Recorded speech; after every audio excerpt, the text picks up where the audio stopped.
மகள் சீரியல்ல அடுத்து வர எபிசோட்ல என்ன மாதிரியான ட்விஸ்ட் எல்லாம் இருக்க போகுதுங்கிறத இந்த வீடியோல பார்க்கலாம்.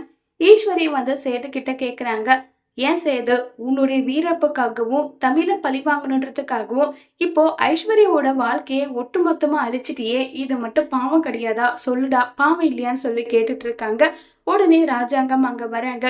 என்ன இந்த வீட்டுல எப்ப பாரு சலசலப்புக்கு மட்டும் குறைச்சலே இல்ல, இந்த வீடு அமைதி இருந்தே ரொம்ப நாள் ஆச்சுன்னு சொல்லிட்டு எல்லாம் பேசிட்டு இருக்காங்க. உடனே மோகனா, வீட்டுல இருக்கிற லக்ஷ்மி போயிட்டா பின் அப்படிதான் இருக்கும்னு சொல்லிட்டு தமிழ மீட் பண்ணி சொல்லிட்டு இருக்காங்க. உடனே ஈஸ்வரி, மாமா இதுக்கு நீங்களே ஒரு தீர்வு சொல்லுங்க.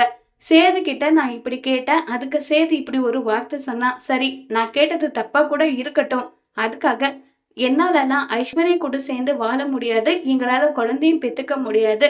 ஏதோ பேருக்கு நான் ஐஸ்வர்யா கழுத்துல தாலி கட்டினேனே தவிர என்னுடைய உண்மையான மனைவி அவளால இருக்க முடியாது, இருக்கவும் மாட்டான்னு சொல்லி சொல்றாரு.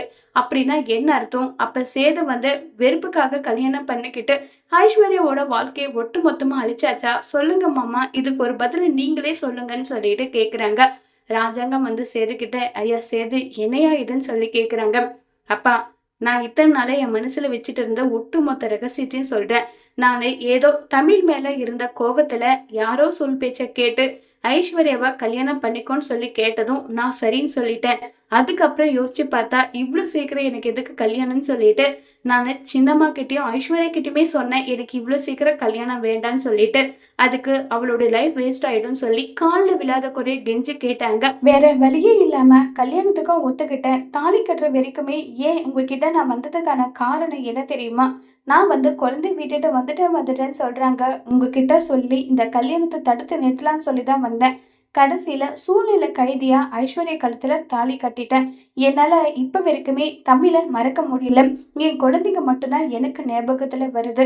அப்படி இருக்கும்போது எப்படிப்பா என்னால ஐஸ்வர்யா கூட சேர்ந்து குடும்பம் நடத்தி குழந்தை பெற்றுக்க முடியும்? என்னால அது முடியாதுப்பா, முடியாதுன்னு சொல்லி சேது அவ்வளோ வருத்தப்பட்டு பேசுறாங்க. இதை கேட்ட ஐஸ்வர்யாவுக்கு அவ்வளோ ஃபீல் ஆகுது. சேது நேரா ஐஸ்வர்யா கிட்ட போயிட்டு, இதுதான் என்னுடைய மனசுல இருக்கிறது, எப்பவுமே என்னுடைய மனசு மாறாது, உன்னை என்னுடைய மனைவியை ஏத்துக்கிட்டு உன் கூட என்னால குடும்பம் நடத்த முடியாது ஐஸ்வர்யான்னு சொல்லி சேது சொல்றாங்க.